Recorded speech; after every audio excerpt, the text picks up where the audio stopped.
Welcome to another installment of OneSoccer Today. I am Gareth Wheeler. There's my good friend and really the voice of the Canadian Premier League and comes to the opinions and the news and the notes and everything that you need to know. His name is Oliver Platt. And joining Oh, us as me. always, I thought you meant our would you, guest there, who's probably more well, appropriate. he's our guest, and we're having special guests over the course of us kind of building up towards the Canadian Premier League season. He's a recent retiree. So he's invested in sweater vests, shuffleboard, an early dinner time, also building Atletico Ottawa and all the good things that are going on in our nation's capital. Congratulations. Well done. And how's it going, Drew Beckie? Thanks, Gareth. Yeah, it's great to be on here. Good to see you, Ollie, again. Body feels great right now. Last season was a bit hard on the body, so I'm very honored with this opportunity that Atletico gave me, and it's an exciting proposition. A lot of work to do, but we're doing it day by day. So It's funny, I call you a retiree from your playing days, but you're busy off the field. Your new role is team manager of Atletico Ottawa. What does that entail? What have you kind of learned, and what are you working on right now? doing a lot of things. We're in every part of the club. Making sure that Carlos and his staff has everything they need to be ready for preseason. Making sure our dates for preseason in Spain are set. Stuff that getting guys to medicals, those type of things, scheduling all that. Working with JD Olenowski, who's our director of soccer operations, to from anywhere along the big transfer that we just had with Ballou, working on that. Speaking with Madrid all the time about trying to find players, signing players. Preparation on the field. So all those things, I'm learning a lot, but I'm involved in all sides. Ollie is plenty he wants to grill you on, but let's go there because that's the big news emanating out of Atletico Ottawa. That Ballou Tabla was transferred this week to Turkish side Manisa FK. What does the move mean for Ballou? How did this kind of play out? You have to be thrilled for a player getting another opportunity after an outstanding season in Ottawa last year. Yeah, we're very excited for Ballou. He's earned this opportunity. When the club approached Atletico, it was probably a pretty simple decision. We have a mandate, and not only just us, we have a mandate as Atletico, as a family around the world, to move players on and players to higher levels. So, he was excited about the move. We were excited for him. Fernando did a great job of executing that, and obviously, as you can see here on the highlights, he's earned that move. So that's where we're at right now in the Canadian Premier League, and we're going to miss him, but we also are really rooting for him and to do well. And everybody's sent their well wishes, and we wish him the best of luck. Absolutely. So a big player to replace, obviously, Drew, and you're coming off that final defeat, which I'm sure motivates everyone going into the new season. What's the vibe like in that building at the minute? What's kind of the feeling in the early part of the year as you prepare, I'm sure, to make another title challenger? Again, you just said we have the motivation from last year to take that next step. We're very happy with how we did over the 28 games, that being the benchmark for most leagues. But to not, be able to finish it leaves a bitter taste in our mouth. And we're excited to push forward with the new guys that we have, and hopefully play a little different style of football that'll be a little bit more possession based. It was a year where we tried different things, and we're great in some areas. We have always places to improve, but we got to remember this is just really the fourth year of the club. So we're pushing every day to be better and better and better, and we want to be the benchmark in the league for that. And we think we have an attractive destination to bring players in, not only from the Atletico family but domestic players. So we're pushing every day to bring those guys in and be a part of this. And obviously, there's a process. I mean, we're 2.5 months away from the start of a new Canadian Premier League season. You can go to the Canadian Premier League website, and there's kind of a player tracker, what the squads look like right now, and the players that have been brought in and have left respective clubs. There hasn't been a player brought in as of yet to Atletico Ottawa. I'm sure that there, as much as you say, preach, as much as you preach patience, there is that itch to go on and make announcements publicly and build that excitement. So is that upcoming? Like, how is this build and the process playing out behind the scenes? We have quite a complex scouting system through Madrid. A great individual by the name of Canito, who comes and works with us as well, through Fernando and through Carlos. We have to see, what players fit into the model, what domestic players in the league that we have been interested in, and other players that you may have on your wish list but are under contract. Those type of things take time, and again, remember, January is an open market for everybody in the world. So say you want X player or this player over here, maybe they have an offer to stay where they're at or go to a different league, and we have to wait to see if our offer is competitive.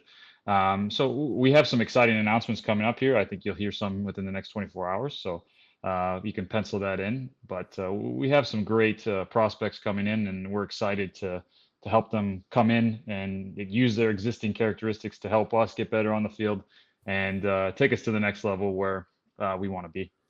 Brilliant.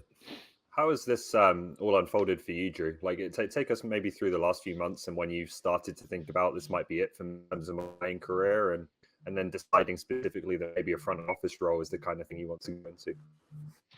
That's a great question, Ollie. I think I had these thoughts at the beginning of last year, to be honest with you. I really struggled coming back from the second heart issue I had when I was in Hamilton I guess the year prior.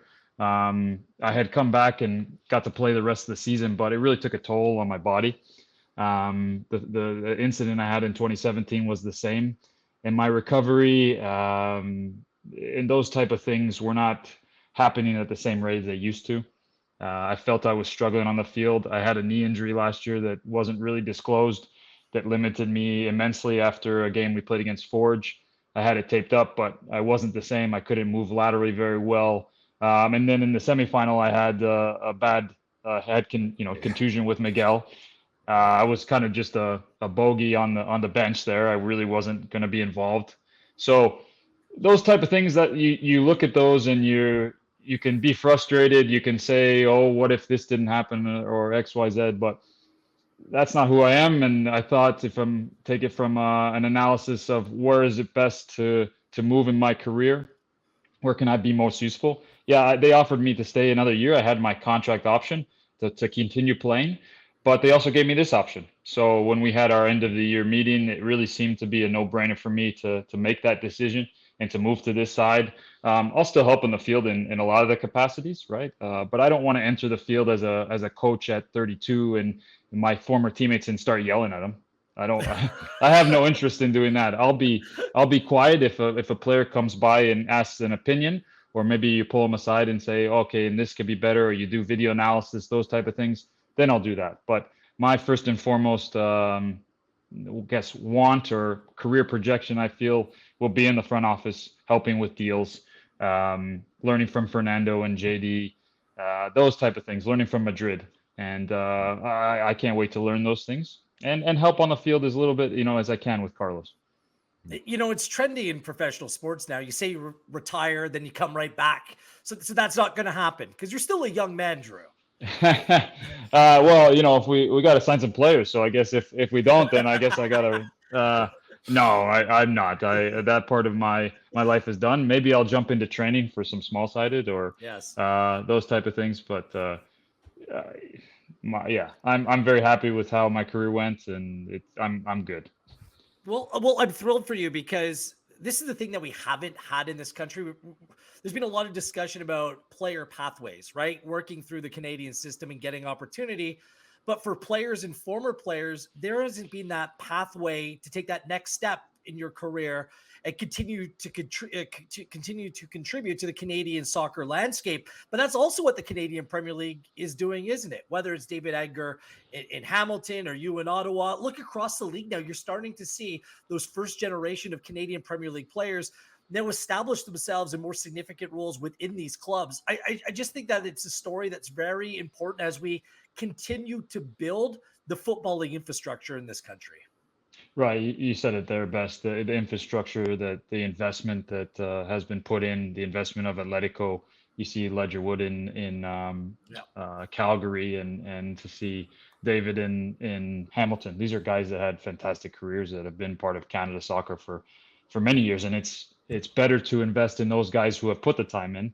I'm not going to go and be an electrician right off the bat. You know what I mean? I've given 10 plus years to this game. I don't see. My passion was still within the game. So how can I now help players not only off the field, but help like Diego Espejo get better, or some of the younger center backs that will be here, getting Niba back healthy, those type of things. Miguel Acosta, who's been great for us. So now I can work specifically with the back line to say, okay, we can do this better, we can step out, all those things that go along.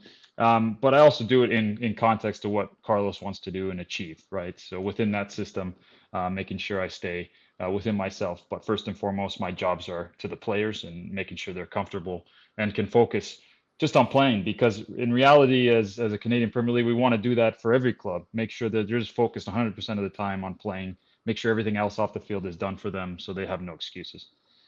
Well, that was going to be my next question in part, was that, in the first couple of years of this league in particular, and obviously every new league has growing pains, but what I heard a lot from players was, we want to be consulted more. We want to, have more of a say in how this league is run. We have experience playing in different leagues. We know what kind of we need as players, those types of things that maybe weren't always taken on board as quickly as they would have liked. Do you kind of see as part of your role being that bridge, maybe, of you've got your own experiences, but you can also listen to players and support them in that way? 100%. Understanding what players need and want. Maybe in some realities, the financial purchase of X or Z equipment doesn't always happen. Mm-hmm. But at Atletico, we're very spoiled in many ways with everything that we have, and we want that spoiled to be in every team in the Canadian Premier League, so that we can grow as a country, we can grow as a nation. But we're already doing that. We're already making big strides by seeing these transfers out of the league. It's much more than I've seen of the USL or the NASL at the time, or even, obviously we want players going up to MLS and those type of things, but those two leagues are not comparable. If you're looking at the USL versus the Canadian Premier League, we're having more players, more interest. Bustos, there you go, you're seeing on your screen. These are guys that have done very well, maybe and Kreutz in there, but are now getting chances to go down to the States. Again, Zader, like this is the mandate of the league, and then that fills. There's a void there where somebody else is going to step up and show that they can do it. Yeah, Karifa is a great example. Those are the type of people we want to help. I know I work for Atletico, and I'm going to do my best for Atletico. But I also want to help the league grow. And if I can speak to that in any way that is appropriate, I will, because these are opportunities that I had to go to the States. I went to university. So those are not always opportunities that a lot of Canadians get. And we're foreigners still down there. So to be in your own league, to be able to make a living in your own league in the next 5 to 10 years is massive. And I know with the World Cup, we have a huge opportunity to do that. And a league that's, drawing the attention, as you said, Drew, from really across the world. Gareth Wheeler, Oliver Platt, Drew Beckie with you. This is OneSoccer Today. I think it's been a big offseason for the Canadian Premier League in that respect. The fact that so many players are getting opportunity elsewhere and will usher in younger, new players into this league as well. So a lot of excitement heading into the new season. Soccer's certainly on the map in our nation's capital as well. Like we're still buzzing after what we saw at the Canadian Premier League final last year. So what are the next steps for Atletico Ottawa to take advantage of that, both on and off the field? Oh man, that's a great question, Ollie. We want to continue to be consistent. We want to compete in every game. We want to make sure the travel's better, the meals are better. We're striving to make sure that all players are taken care of physically in a better way than we did last year. There's always things to improve on. So yes, we want to take strides to qualify for the Champions League this year. We want to win the league again. We want to take the final and have it again at home and win in front of hopefully more than 15,000 this year. And I think that those are things that are realistic. But finding the consistency of how can we keep our players healthy for the longest part of the season, bring in better quality or better players to take us to another level. If we want to play a 4-3-3 or a 4-4-2 or a 3-5-2, whatever it is, those smarter players, those more intelligent players, more players with experience to push each other. We're having depth in the squad. And I think that's what every team wants, but we're trying to do it on another level, make big jumps, and Carlos and the staff are doing a great job of that. How different do you think the league is going to be this year, Drew? Because we just saw that montage of players there: Bustos, Kreutz, Tabla, some star players leaving the league, veteran presences as well. Yourself, Daryl Fordyce, Jamar Dixon, Jordan Wilson, so on, all choosing to retire.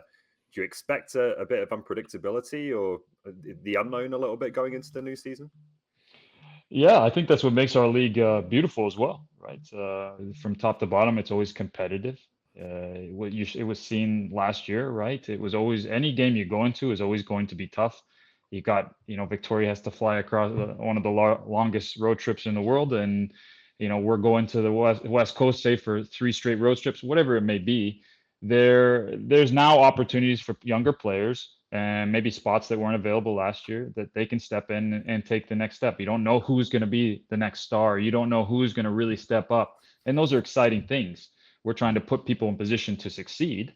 We're trying to see Ollie have another great year, and having the presence of, Carl out wide or wherever he's at in the team. He's a great in the locker room. Another great year for Nathan at the back, or whoever it may be. I could go on and talk about all the players in the league, but these are things that breeds better competition for us as a country, and in the future hopefully makes John Herdman's job a little bit more difficult, or whoever's in that post, whoever's in the national team post.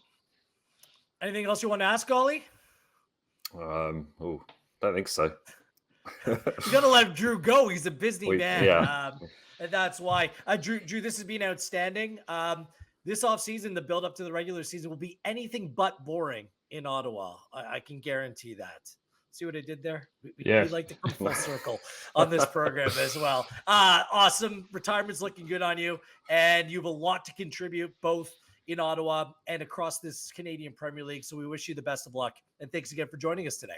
Thank you. Guys. Best of luck. Guys. Cheers, pal.